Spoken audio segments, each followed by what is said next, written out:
मिरज पूर्व भागात काँग्रेस पक्षावर तीव्र नाराजी। सोने आणि करोली एम काँग्रेस पक्षाच्या पदाधिकारी कार्यकर्त्यांचा जनस्वराज्य शक्ती पक्षात प्रवेश सुरूच। लवकरच पक्ष मेळाव्याचे भव्य आयोजन। सुमितदादा कदम यांचा इशारा। मिरज पूर्व भागात काँग्रेस पक्षाला भगदाड पडले असून वर्षानुवर्षे काँग्रेस पक्षाचे निष्ठावंत असलेले पदाधिकारी कार्यकर्ते पक्षाला रामराम ठोकून जनस्वराज्य शक्ती पक्षात प्रवेश करत आहेत। जनस्वराज्य शक्ती पक्षाचे प्रदेशाध्यक्ष सुमितदादा कदम यांच्या नेतृत्वाखाली सांगली जिल्ह्यात जोरदार पक्ष बांधणी सुरू असून त्यांच्या विकासाभिमुख नेतृत्वावर विश्वास ठेवत शेकडोंच्या संख्येने पदाधिकारी कार्यकर्ते पक्षाशी जोडले जात आहेत।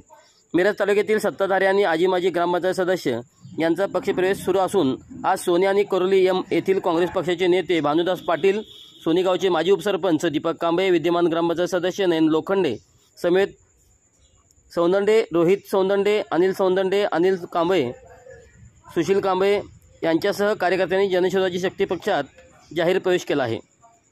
यावेळी मिरज ग्रामीणचे नेते अरविंद पाटील, सांगली जिल्हा अध्यक्ष आनंद सागर पुजारी, डॉक्टर पंकज मेत्रे, जयसिंग तात्या चव्हाण, सुरेश आबा इंगोले, विनायक शेरबंदे, विनायक रुईकर यांच्यासह जनस्वराज्य शक्ती पक्षाचे पदाधिकारी कार्यकर्ते उपस्थित होते। जनस्वराज्य शक्ती पक्षात प्रवेश केलेल्या सर्वांना न्याय दिला जाईल असेच लवकरच जनस्वराज्य शक्ती पक्षाच्या भव्य मेळावा घेणार असल्याचा इशारा सुमितदादा कदम यांनी दिला आहे। आज ग्रामीण भागामधल्या प्रवेशाचा ओघ पुन्हा एकदा चालू आहे, तो वाढत चाललेला आहे। काही प्रमुख ज्येष्ठ मंडळी त्या ठिकाणी आज पक्षामध्ये प्रवेश केला। अतिशय चांगल्या पद्धतीने उत्स्फूर्त प्रतिसाद देत या राज्याचे मुख्यमंत्री देवेंद्रजी फडणवीस साहेब, पक्षाचे अध्यक्ष आदरणीय आमदार विनय कोरे सावकार साहेब यांच्यावर विश्वास ठेवून प्रमुख मंडळींना या ठिकाणी प्रवेश दिला गेला।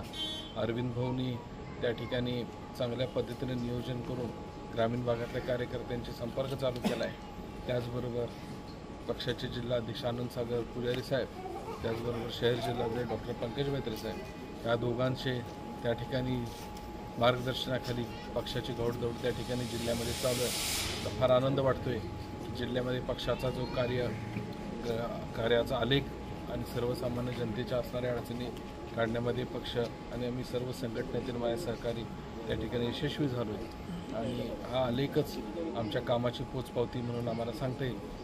एवढंच मी या ठिकाणी सांगतो आणि ग्रामीण भागातला विकास हा फार झपाट्यानं चांगल्या पद्धतीने करायचा आम्ही त्या ठिकाणी त्यांना आश्वस्त केलं। पक्षाचा एक मोठा मेळावा त्या ठिकाणी पक्षाध्यक्ष आमदार विनय कोरे साहेब आणि दुसरे आमचे आमदार अशोकराव माने बापू यांच्या दोघांच्या नेतृत्वाखाली, त्यामुळे लवकरच एक आम्ही मेळावा त्या ठिकाणी मध्यभागी बघून एक जिल्ह्याचा मेळावा त्या ठिकाणी घेणार।